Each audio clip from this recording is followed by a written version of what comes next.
Hello दोस्तों, last video तक हम पढ़ चुके हैं जिसमें कि हमें इंडिपेंडेंस किस प्रकार से दी गई और साथ ही में हमारा पार्टीशन किस प्रकार से किया गया और जो भी बाउंड्री कमीशंस उसमें सेटअप किए गए थे उनके बारे में हम लास्ट वीडियो तक पढ़ चुके हैं। आज हम पढ़ेंगे कि जो हमारा इंडियन इंडिपेंडेंस एक्ट था वो पारित किया गया और उसके क्या क्या क्या मेन पॉइंट्स है जिसके बारे में आज हम पढ़ते हैं। जो कि एक प्रकार से हम देखते हैं कि जो ये इंडियन इंडिपेंडेंस एक्ट था वो जुलाई 5 1947 को जो ब्रिटिश पार्लियामेंट थी वहाँ पे एक बार जिसको पास किया गया। साथ ही में हम देखते हैं कि जो माउंट बैटन प्लान था उसके अकॉर्डिंग ही ये प्लान रखा गया और इसको रॉयल असेंट के रूप में जुलाई 18 1947 को ये मिला और इसको इम्प्लीमेंट करने के बाद 15 अगस्त 1947 को रखी गई कि 15 अगस्त 1947 तक भारत को आज़ाद किया जाएगा, उस दिन भारत को आज़ाद किया जाएगा। जिसमें हम देखते हैं कि जो ये एक्ट था इसने क्रिएशन ऑफ 2 इंडिपेंडेंट डोमिनियंस रखा जिसमें फर्स्ट इंडिया होगा, सेकंड पाकिस्तान होगा और साथ ही हम देखते हैं कि ये इफेक्ट होगा कब से 15 अगस्त 1947 से जिस दिन भारत को आज़ादी मिलेगी। उसी के साथ हम बात करते हैं कि जो ईच डोमिनियन होगा उसके गवर्नर जनरल्स अलग अलग होंगे, वो भी एक प्रकार से इफेक्टिव ऑपरेशन के लिए वो एक प्रकार से रेस्पॉन्सिबल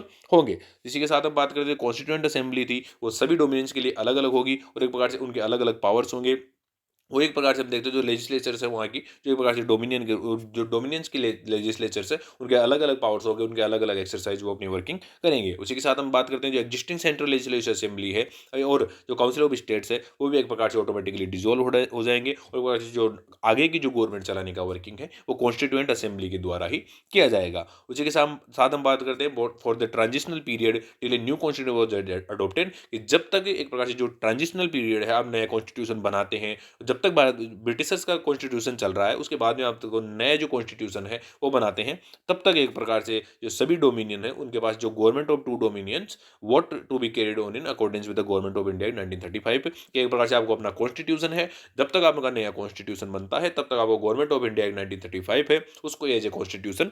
लेना होगा और उसी के अकॉर्डिंग आपको वर्किंग करनी होगी। जिसके बाद हम बात करते हैं कि as per the provisions of Indian independence act 1947 Pakistan became independent on August 14 कि जब इंडियन इंडिपेंडेंस एक्ट 1947 के अकॉर्डिंग पाकिस्तान को अगस्त 14 को आज़ाद किया गया और साथ ही में बात करते हैं इंडिया को अगस्त 15 को आज़ाद किया गया। जिसमें हम देखते हैं कि जो मोहम्मद अली जिन्ना थे वो as a first governor general of Pakistan बनते हैं, लेकिन हम देखते हैं जो इंडिया थी उन्होंने डिसाइड किया कि जो लॉर्ड माउंटबेटन है वही as a governor general of India working करते रहे, क्योंकि हम जानते हैं कि वो पहले से जानते थे कि किस प्रकार से इंडिया की वर्किंग या फिर किस प्रकार से गवर्नर जनरल्स के पावर हैं, तो वो पहले से जानते थे, तो इस वजह से उन्होंने इस चीज़ के लिए तैयार किया गया। उसके बाद हम बात करते हैं प्रॉब्लम्स ऑफ अर्ली विड्रॉल कि ऐसी क्या क्या प्रॉब्लम थी कि वो पहले जाना चाहते थे। तो हम देखते हैं कि जो एक प्रकार से माउंट बैटन थे उनको लग रहा था कि ये एक प्रकार से उनके गले की हड्डी बन चुकी है जो उनको ये बिल्कुल भी परेशान कर रही है, जो कि पार्टीशन और एक प्रकार से जो पंजाब के अंदर जो मैसा कैर चल रहा था उस समय, तो वो भी एक प्रकार से बहुत बड़ी प्रॉब्लमेटिक सिचुएशन थी। इस वजह से उन्होंने अर्ली विड्रॉल करने के बारे में सोचा। साथ ही हम देखते हैं कि जो note transitional institution structure which partition problems could be tackle कि कोई भी एक प्रकार से हम देखें तो हमारे पास कोई भी ऐसा इंस्टीट्यूशनल स्ट्रक्चर नहीं था कि जो पार्टीशन की प्रॉब्लम चल रही थी उसको टैकल कर सके या फिर उसके जो अंदर जो मैसा केयर्स चल रहे थे उनको स्टॉप किया जा सके। इसी के साथ हम बात करते हैं जो माउंटबेटन थे उन्होंने सोचा कि जो common governor general of India होगा, जो जैसे कि इंडिया और पाकिस्तान का जो कॉमन गवर्नर जनरल होगा तो एक प्रकार से वो माउंटबेटन को ही मनाया जाएगा। लेकिन अगर हम देखें तो जिन्ना थे उन्होंने सोचा कि हमें बिल्कुल माउंटबेटन को हटाना है, हमें एक प्रकार से गवर्नर जनरल ऑफ पाकिस्तान के रूप में जिन्ना ने अपना नाम एक प्रकार से प्रस्तुत किया और वो एक प्रकार से खुद पाकिस्तान के गवर्नर जनरल बने। लेकिन अगर हम देखें तो इंडिया ने माउंटबेटन को ही as a governor general of India रखना चाहा। इसके बाद हम बात करते हैं कि where was a delay in announcing the boundary commission कि उन्होंने जानबूझकर जो बाउंड्री कमीशन था उसको डिले किया, क्योंकि वो एक प्रकार से जो कि एक प्रकार से हम देखें तो बाउंड्री कमीशन था वो रेड क्लिफ थे, सर रेड क्लिफ थे, उनके अंडर में रखा गया था और उनको एक प्रकार से जो 12 अगस्त 1947 था तब तक वो जो बाउंड्री कमीशन था वो तैयार हो चुका था। लेकिन हम देखते हैं कि जो माउंटबेटन थे उन्होंने डिसाइड किया कि एक प्रकार से इसको 15 अगस्त बाद की आज़ादी के बाद में बाउंड्री कमीशन है वो एक प्रकार से दिया जाएगा, ताकि एक प्रकार से किसी भी प्रकार की जो जो रेस्पॉन्सिबिलिटीज़ है या फिर किसी प्रकार के जो वैसा केयर्स होते हैं या फिर किसी प्रकार की जो यहाँ पे अगर हम देखें तो रायोट्स होते हैं तो उनकी जो जिम्मेदारी होगी वो ब्रिटिशर्स की ना होगी, इंडियन गवर्नमेंट की और जो पाकिस्तान गवर्नमेंट है उनकी होगी। तो इसके बारे में जो इसी वजह से जो माउंटबेटन उन्होंने बाउंड्री कमीशन को 4-5 दिन लेट लेट भारत को लोगों को बताया।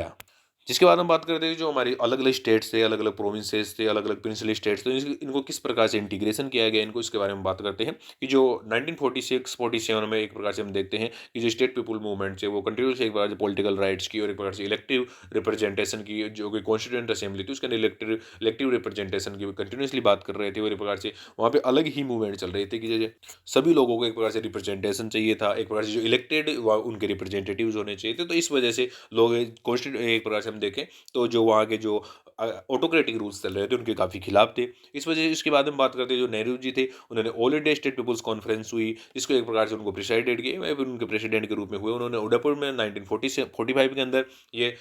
ये इसके प्रेसिडेंट बने और साथ में वो ग्वालियर के अंदर अप्रैल 1947 में भी इसके प्रेसिडेंट बने। वहाँ पे उन्होंने स्पीचेज भी दी। He declared that the states refusing to join the constitution would be treated as hostile, कि जो भी स्टेट्स हैं, जो भी प्रिंसली स्टेट्स हैं, जो भी स्टेट्स हैं, वो एक प्रकार से अगर जो कॉन्स्टिट्यूशन असेंबली को एक प्रकार से ज्वाइन करने के को तैयार नहीं है, उनका एक प्रकार से हॉस्टाइल घोषित कर दिया जाएगा। उनको बिल्कुल भी उनके लिए अगर हम देखें तो उनके लिए किसी प्रकार के कोई रूल्स नहीं बनाए जाएँगे। उसी के साथ हम बात करते हैं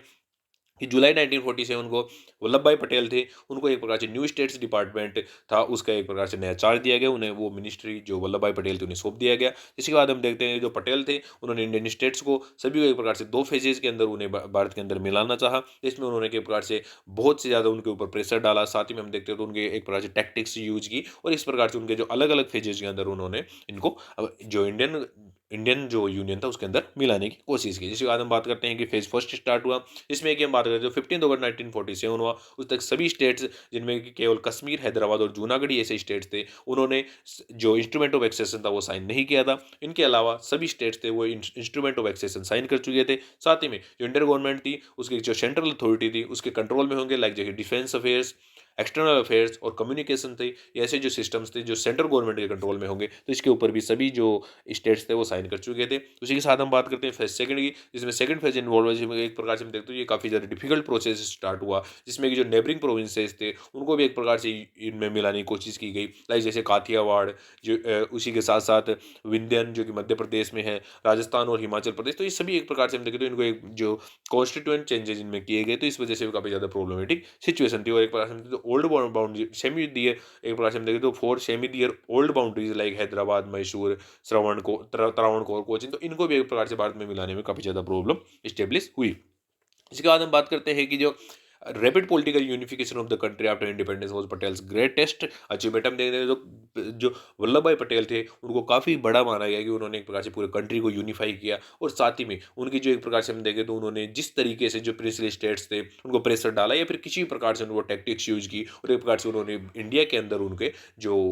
उनका जो इंडियन यूनियन के अंदर उनको सम्मिलित कर लिया। इसके बाद हम बात करते हैं कि जो inevitability of partition, why Congress accepted partition, की क्या ऐसी वजह थी कि जो पार्टीशन को एक्सेप्ट किया गया कांग्रेस के द्वारा, जिसमें हम बात है तो Congress was only accepted inevitable due to the long term failure to draw the Muslim message into the national movement. सबसे पहली बात यही है कि जो भारत के अंदर जो एक प्रकार से हम देखते हैं जो नेशनल मूवमेंट्स चल रहे थे, बहुत से नेशनल मूवमेंट चले, जिनमें से केवल एक ही नेशनल मूवमेंट ऐसा था जो कि खिलाफत मूवमेंट था और ये फिर रोलेट एजिटेशन था, जिसके अंदर हम देखें तो मुस्लिम्स जो मुस्लिम मासेस था उनका एक प्रकार से बढ़ चढ़ के यूज बढ़ चढ़ के सपोर्ट देखा गया। लेकिन अगर हम देखते तो उसके अलावा जितने भी नेशनल मूवमेंट्स है उनमें किसी भी प्रकार से मुस्लिम्स ने पार्टिसिपेशन नहीं किया। साथ ही तो इस वजह से जो कांग्रेस थी वो कंटिन्यूसली इस प्रयास में लगी रहती थी कि हम मुस्लिम्स को लेके आए, लेकिन मुस्लिम्स बिल्कुल भी इसमें सपोर्ट करने को तैयार नहीं थे। तो इसलिए अगर हम देखें तो मेन प्रॉब्लम यही थी। उसी के साथ हम बात करें तो partition reflect the success failure dichotomy of the Congress lead and team release movement. एक प्रकार से जो पार्टीशन थी, जो एक प्रकार से हम देखें जो कांग्रेस की जो एक प्रकार से जो डायकोटोमी चल रही थी तो उसकी फेलियर स्टार्ट हो गई थी। इस वजह से उन्हें लगा कि हमें एक प्रकार से इसको पार्टीशन ही कर देना चाहिए। The Congress held two fold pass, कि उनके पास दो एक प्रकार से अलग अलग टास्क थे, जिसमें फर्स्ट था कि जो structuring diverse classes community groups and region into a nation, के एक प्रकार से अलग अलग जो नेशंस है, अलग अलग क्लासेज, अलग अलग ग्रुप्स बने हुए हैं भारत के अंदर, एक प्रकार से जो जो सभी अलग अलग रूपों में बटे हुए हैं, लाइक जैसे हम देखते हैं हिंदू, सिख, ईसाई, तो एक प्रकार से अलग अलग रूपों, मुस्लिम्स, ये सभी अलग अलग एक प्रकार से बटे हुए हैं। साथ ही हम देखते हैं जो रीजन्स थे, लाइक जैसे राजस्थान के अंदर प्रिंसली स्टेट्स चल रहे थे, जैसे दिल्ली, एक प्रकार से कलकत्ता, तो इन सभी को एक प्रकार से जो प्रोविंसेस थे और जो प्रिंसली स्टेट्स थे उनको एक जगह लाना, एक नेशन के रूप में इनको बनाना, एक राष्ट्र के रूप में इनको बनाना एक बहुत बड़ी प्रॉब्लम थी। उसी के साथ हम बात करते हैं अब भारत नए नए आज़ाद हुआ है तो उसके एक प्रकार से उनकी जो इंडिपेंडेंस है उसको भी सिक्योर करना एक दूसरी सबसे बड़ी प्रॉब्लम थी। इसके बाद हम बात करते हैं जो तत्कालीन अगर हम बात करें तो 1946 से चल रहा है एक डायरेक्ट एक्शन हो, जो कि उससे उस डायरेक्ट एक्शन की वजह से जो कम्युनल वायलेंस चल रहा था, तो उसको रोकने के लिए या फिर उसको एक प्रकार से उसको बिल्कुल ख़त्म करने के लिए सिर्फ एक ही जो अगर हम माने तो मेन चीज़ थी वो थी इमीडिएट ट्रांसफ़र ऑफ पावर। और साथ ही में हम देखते हैं जो पार्टीशन प्लान था, उसके बाद अगर हम बात करते हैं तो independence for the princely states which could have great danger to Indian unity के एक प्रकार से जो प्रिंसली स्टेट्स है अगर उनको इंडिपेंडेंस दी जाती है कि वो किसी भी एक पार्टी से जुड़ सकते हैं, किसी भी यूनियन से जुड़ सकती हैं। तो वो भी एक प्रकार से अगर हम देखें तो इंडियन यूनिटी के लिए बहुत बड़ा खतरा था, क्योंकि एक प्रकार से इस वजह से जो बाल्कनाइजेशन ऑफ द कंट्री हो सकता था कि एक प्रकार से लोग अलग अलग या फिर एक प्रकार से हम देखें तो भारत के जो अलग अलग छोटे छोटे टुकड़े हो सकते थे। उसी के साथ हम बात करते हैं कि जो एक्सेप्टेंस ऑफ पार्टीशन था, वो एक प्रकार से एक फाइनल स्टेप थी। अगर हम देखें तो फाइनल स्टेप थी। उससे पहले अगर हम देखें तो बहुत सी ऐसी छोटे-छोटे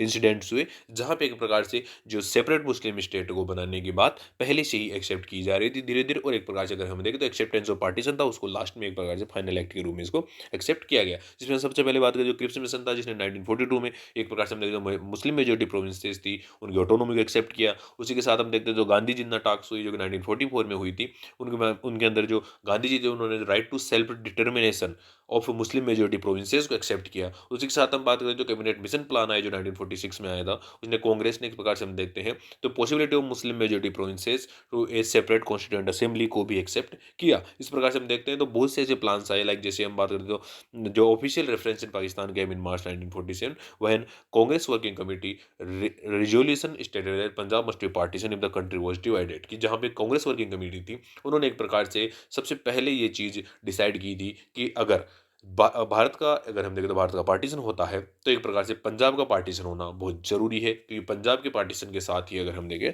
तो पाकिस्तान के जो प्रॉब्लम्स हैं उनका सोल्यूशन निकल सकता है। उसी के साथ हम बात करें while loudly asserting the sovereignty of constituent assembly, the Congress quietly accepted compulsory grouping. अगर हम देखें जो कंपल्सरी ग्रुपिंग थी जिसको पहले कांग्रेस काफ़ी ज़्यादा अपोज कर रही थी, वो भी एक प्रकार से जो कांग्रेस के द्वारा एक्सेप्ट कर ली गई। उसी के साथ हम बात करें तो accept the partition most of all because it could not be the communal not to stop the communal rights, एक प्रकार से उन्होंने एक्सेप्ट किया पार्टीशन को, क्योंकि एक प्रकार से हम देखें तो यह कम्युनल राइट्स को एक प्रकार से रोक नहीं पा रहे थे। उनको रोकने का सबसे बड़ा मकसद यही था, या फिर एक प्रकार से देखें सबसे बड़ी वजह यही थी कि वो एक प्रकार से पार्टीशन किया जाए। जिसके बाद हम बात करते हैं जो कम्युनलिज्म ऑफ द 1920s और 1930s के अंदर जो कम्युनलिज्म चल रहा था, वो एक प्रकार से 1940s का जो कम्युनलिज्म था उससे काफ़ी डिफरेंट था, क्योंकि एक प्रकार से ये अगर हम देखें तो ये एक्सट्रीम कम्युनलिज्म के मेथड के ऊपर चल रहे थे। Now it was an all effort to assertive Muslim nation, की एक प्रकार से वो इसके अंदर बिल्कुल भी एक प्रकार से रेडी नहीं थे, ये अदर एक प्रकार से किसी भी बात के ऊपर मानने को तैयार नहीं थे। वो एक प्रकार से इसी चीज़ को मान रहे थे कि उन्हें एक प्रकार से मुस्लिम नेशन, नया मुस्लिम नेशन चाहिए, जिसके लिए उन्हें चाहे से किसी प्रकार का यूज़ करना पड़े, चाहे वो एक प्रकार से अगर हम देखें तो कांग्रेस लीडर्स थे वो भी एक प्रकार से इस प्रकार के जो कम्युनलिज्म उस समय चल रहा था, जिसमें कि पंजाब के अंदर मैसाकेर हो रहा था, तो अदर जो रीजन्स थे वहाँ पे काफ़ी ज़्यादा प्रॉब्लम्स क्रिएट हो रही थी। तो वो भी एक प्रकार से उनके लिए भी जो कांग्रेस लीडर थे उनको भी ये नहीं लगा था कि इतना बड़ा कम्युनल एक प्रकार से वायलेंस होगा। तो एक प्रकार से वो इस चीज़ के लिए तैयार हुए कि जो 1940s का अगर हम देखें जो कम्युनल वायलेंस है वो बिल्कुल गलत है। इसी के साथ हम बात करते हैं गांधी हेल्पलेसनेस, कि गांधी बिल्कुल भी एक प्रकार से कुछ भी नहीं कर पा रहे थे, क्योंकि Gandhi felt helpless because there had been a communalisation of the people, की एक प्रकार से वो देख रहे थे कि जो पीपल्स है उनके वो एक दूसरे से बढ़ चुके हैं, वो रिलीजियन के ऊपर उनके बीच में डिफरेंसेस पैदा हो चुके हैं। एक प्रकार से हम देखें हिंदूज थे वो मुस्लिम्स को पसंद नहीं किया करते थे, साथ में मुस्लिम्स थे वो हिंदूज को पसंद नहीं किया करते थे, क्योंकि एक प्रकार से सभी को ये लग रहा था कि दूसरी कम्युनिटी होने की वजह से जो मेरे एक प्रकार से राइट्स है वो हार्म हो रहे हैं।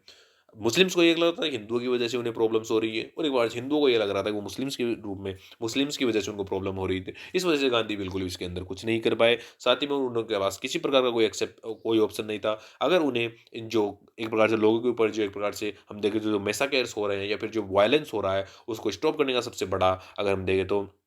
यही था कि उसको स्टॉप क्यों किया जा सकता है, तो वो था उसका कि एक्सेप्ट पार्टीशन किया जाएगा, जो पीपल जो पार्टीशन है उसको एक प्रकार से एक्सेप्ट किया जाए, तो क्योंकि एक प्रकार से पीपल्स भी यही चाहते हैं। उसी के साथ हम बात करते हैं कि ये एक प्रकार से जो मूवमेंट है, ये एक प्रकार से वो सोच रहे थे कि जो पीपल्स हैं क्या वो कम्युनलाइज पीपल्स हो चुके हैं। अगर एक प्रकार से अगर हमें कम्युनलिज्म से फाइट करना है तो हमें एक प्रकार से पीपल्स को एक प्रकार से डीकम्युनलाइज करना होगा, या फिर एक प्रकार से लोगों को जो उनकी जो एक प्रकार से जो रेडिकल थॉट है या फिर एक प्रकार से जो रिलीजन के बेसिस के ऊपर वो बटे हुए हैं उनमें एक प्रकार से उनको हटाना होगा। इसी के साथ हम बात करते हैं he asked congressman however not to accept it in their hearts, क्या एक प्रकार से देश की या फिर टेरिटरी को आप डिवाइडेड देख सकते हैं, कोई बात नहीं, लेकिन आप एक प्रकार से इसको अपने हार्ट्स में एक्सेप्ट नहीं कीजिएगा कि एक प्रकार से कि अब वो अलग कंट्री बन गई है, वो एक प्रकार से हमारे बिल्कुल भी मेंबर्स नहीं है। तो इस चीज़ के लिए गांधी जी ने जो अदर जो एक प्रकार से जो कांग्रेस लीडर्स थे उनसे ये सब कहा। तो आज हमने पढ़ा कि किस प्रकार से भारत को इंडिपेंडेंस दी गई और क्यों भारत का पार्टीशन किया गया और किस प्रकार से जो अलग-अलग प्रकार के मेन पॉइंट्स थे, लाइक जैसे इन इंडियन इंडिपेंडेंस एक्ट 1947 आया, इसमें किस-किस प्रकार के मेन मेंबर्स थे और एक प्रकार से थे उसके मेन पॉइंट्स क्या-क्या थे, उसके अंदर किस-किस प्रकार के हम देखें तो रूल्स अलग-अलग डिसाइड किए गए थे कि पाकिस्तान को 14 अगस्त को इंडिपेंडेंस दी जाएगी और साथ ही में भारत को 15 अगस्त को एक प्रकार से इंडिपेंडेंस दी जाएगी। तो इन सब के बारे में हमने आज बात की। हम अगले वीडियो में बात करेंगे और एक प्रकार से हम देखते तो भारत को आज़ादी मिल चुकी है। तो अगर हम देखते तो हमारे मॉडर्न इंडिया कि जो अगर हम देखते तो एक मॉडर्न इंडिया हमारी खत्म हो चुकी है। जो 1947 जो 15 अगस्त 1947 तक हमारी जो मॉडर्न इंडिया चलती है, वो एक प्रकार से हमें इंडिपेंडेंस मिलने के साथ ही आज हमारी खत्म हो चुकी है। जो कि हमारी स्पेक्ट्रम की बुक है, उसके अंदर ये फाइनल आज चैप्टर था। जिसके बाद अब हमें पढ़ेंगे कि जो उस तत्कालीन अगर हम देखें तो लगभग 200 साल की जो राज था इसका, अगर हम देखते तो गवर्नमेंट का, तो उसके अंदर किस प्रकार से जो ब्रिटिशर्स थे उन्होंने किस प्रकार की पॉलिसीज़ लेके आए और किस प्रकार से उन्होंने एक प्रकार से हमारा इकोनॉमिक एक्सप्लॉइटेशन किया, हमें पॉलिटिकली वीक किया, एवं हमें सोशली एक प्रकार से तोड़ने की कोशिश की। तो जिसके बारे में हम अगली वीडियो से स्टार्ट करेंगे और फिर कुछ दिनों तक वो वीडियोज़ हम आगे पढ़ते रहेंगे। Thank you.